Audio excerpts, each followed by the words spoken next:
আসসালামু আলাইকুম everyone, welcome back to my channel R K cooking studio. আজকে পর্বে তৈরি করে দেখাবো টক ঝাল মিষ্টি তেঁতুলের চাটনি। করেছি একদম ডিফারেন্ট ওয়েতে তৈরি করে দেখানো। আপনারা একবার হলেও এভাবে তৈরি করে দেখতে পারেন, আশা করছি সকলের কাছে ভীষণ ভালো লাগবে। একবার তৈরি করে সংরক্ষণ করে খেতে পারবেন পুরো বছর জুড়ে। তো চলুন ঝটপট দেখে নেওয়া যাক মজাদার এই তেঁতুলের চাটনি তৈরি করতে কি কি উপকরণ লাগছে, পুরো প্রস্তুত প্রণালী। তেঁতুলের চাটনি তৈরি করার জন্য আমি প্রথমেই প্যানে নিয়ে নিচ্ছি এখানে হাফ কাপ পরিমাণ সরিষার তেল। সরিষার তেলটা হালকা গরম হয়ে এসেছে, এবার আমি এতে দিয়ে দিচ্ছি পাকা তেঁতুল। আমি এখানে 1 পোয়া পরিমাণ পাকা তেঁতুল নিয়েছি, আর অবশ্যই কিন্তু নতুন তেঁতুলটাই নিতে হবে, তাহলে চাটনির টেস্টটা খুব ভালো আসবে। পুরাতন তেঁতুল হলে কিন্তু চাটনির টেস্টটা তত একটা ভালো আসবে না। তো আজকে আমি 1 পোয়া পরিমাণ তেঁতুলের চাটনি করছি, আপনারা চাইলে বাড়িয়েও নিতে পারেন।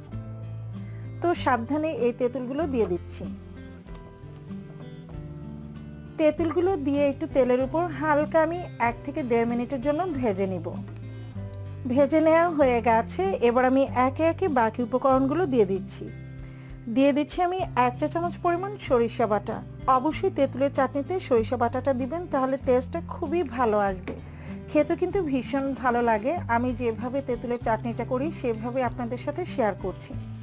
তো আপনারা একবার হলেও আমার প্রসেসটা ফলো করে ট্রাই করে দেখতে পারেন, আশা করছি আপনাদের কাছেও চাটনিটা ভীষণ ভালো লাগবে খেতে। তেলে নেওয়া শুকনো মরিচ এখানে নিয়ে নিয়েছি আমি 1 চা চামচ পরিমাণ। শুকনো মরিচটাকে তেলে নিয়ে তারপর গুঁড়ো করে নিয়েছি, অর্থাৎ আধ ভাঙা করে নিয়েছি। ঝালটা পছন্দ মতো বাড়িয়ে বা কমিয়ে নিতে পারেন। তো আজকের এই আচারে আমি যে যে উপকরণ ব্যবহার করছি প্রত্যেকটাই কিন্তু আপনাদের টেস্ট অনুযায়ী বাড়িয়ে বা কমিয়ে নিতে পারবেন।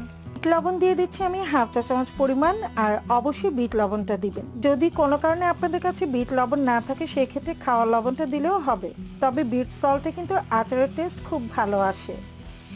নেড়ে চেড়ে জাস্ট আমি 1 থেকে 1.5 মিনিটের জন্য তেলের উপর ভেজে নিচ্ছি। ভেজে নিয়েছি আর ভেজে নেওয়া হয়ে গেছে। এ পর্যায়ে আমি দিয়ে দিব আখের গুড়। আমি 1 কাপ পরিমাণ আখের গুড় দিয়ে দিচ্ছি। আপনাদের পছন্দ মতো মিষ্টিটা বাড়িয়ে বা কমিয়েও নিতে পারবেন।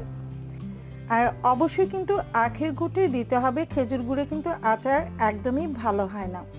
তো মিষ্টিটা পছন্দ মতো বাড়িয়ে বা কমিয়ে নিতে পারবেন।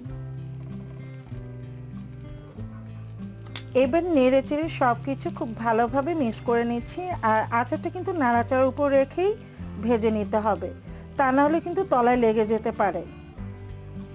আমি জাস্ট 1 মিনিটের মতো ভেজে নিয়েছি, আর দেখতে পাচ্ছেন গুড়টা কিন্তু একদম মেল্ট হয়ে গেছে, আর গুড়টা গলে যাওয়ার পর কিন্তু আচারটা অনেকটাই লিকুইড হয়ে গেছে। তো এই আচারে কিন্তু কোনো প্রকারের পানি ইউজ করার প্রয়োজন নেই। এই গুড়ের যে পানি রয়েছে তাতেই কিন্তু আচারটা একদম মাখা মাখা হয়ে যাবে। আর অবশ্যই কিন্তু নাড়াচাড়ার উপর রেখে আচারটা তৈরি করে নিতে হবে। যদি তলায় লেগে যায় তাহলে কিন্তু আচারের ফ্লেভারটা একদমই ভালো লাগবে না খেতে। তো আমি নাড়াচাড়ার উপর রেখে বেশ কিছুক্ষণ এটাকে ভেজে নিব, যাতে গুড়ের এক্সট্রা পানিটা শুকিয়ে যায়। কিছুক্ষণ ভেজে নেওয়ার পর দেখতে পাচ্ছেন পানি অনেকটাই টেনে এসেছে, আর তেঁতুলের চাটনিটা কিন্তু অনেকটাই মাখা মাখা হয়ে গেছে। তো এই পর্যায়ে আমি দিয়ে দিচ্ছি এতে 2 টেবিল চামচ পরিমাণ ভিনেগার। আর এই হোয়াইট ভিনেগার দেওয়ার কারণে আচারটা দীর্ঘ সময় সংরক্ষণ করে রাখা যাবে। তো একবার তৈরি করে আপনারা কিন্তু প্রায় বছর জুড়ে এই চাটনিটাকে সংরক্ষণ করে খেতে পারবেন। তো অবশ্যই ভিনেগারটা দিয়ে নিতে হবে, আর ভিনেগার দেওয়ার পর কিন্তু এটা আবারও একটু লিকুইড হয়ে যাবে। তো নেড়ে চেড়ে আরও 2 থেকে 3 মিনিট এটাকে ভেজে নিতে হবে। তো বেশ কিছুক্ষণ ভেজে নিয়েছি, আর দেখতে পাচ্ছেন এখন কিন্তু চাটনির যে এক্সট্রা পানি সেটা শুকিয়ে গেছে, আর একদম মাখা মাখা টাইপ হয়ে গেছে। এর চেয়ে বেশি সময় কিন্তু ভেজে নেওয়া যাবে না, আমি আপনাদেরকে একটু দেখিয়ে দিচ্ছি। তো এরকম হালকা একটু লিকুইড টাইপ থাকবে, যখন এটা ঠান্ডা হয়ে যাবে তখন কিন্তু আরও একটু ঘন পেস্টের মতো হয়ে যাবে। তো তেঁতুলের চাটনিটা কিন্তু একেবারে ঘন টাইপ খেতে ভালো লাগে না, এরকম একটু মাখা মাখা টাইপ হলেই খেতে ভালো লাগে। তো দেখতে পাচ্ছেন এখন যেহেতু এটা প্রচণ্ড গরম, তাই কিন্তু এটা বেশ মাখা মাখা টাইপ মনে হচ্ছে, আর ঠান্ডা হওয়ার পর আরও একটু ঘন হয়ে যাবে। এই পর্যায়ে আমি চুলার আঁচটা বন্ধ করে দিচ্ছি, আর নামিয়ে নেওয়ার আগ মুহূর্তে আমি দিয়ে দিব 1 চা চামচ পরিমাণ টালা 5 ফোড়ন গুঁড়ি। আমি 5 ফোড়নটাকে টেলে নিয়ে তারপর গুঁড়ো করে নিয়েছি। আজকাল বাজারে কিন্তু প্যাকেটজাত 5 ফোড়নের গুঁড়োও পাওয়া যায়, তবে সেটার ফ্লেভার আমার কাছে ভালো লাগে না। একটু টেলে নিয়ে গুঁড়ো করে নিলে কিন্তু আচারের ফ্লেভারটা খুব ভালো আসে। চুলাটা বন্ধ রেখে জাস্ট নেড়েচেড়ে 5 ফোড়ন গুঁড়িটাকে একটু মিক্স করে নিচ্ছি।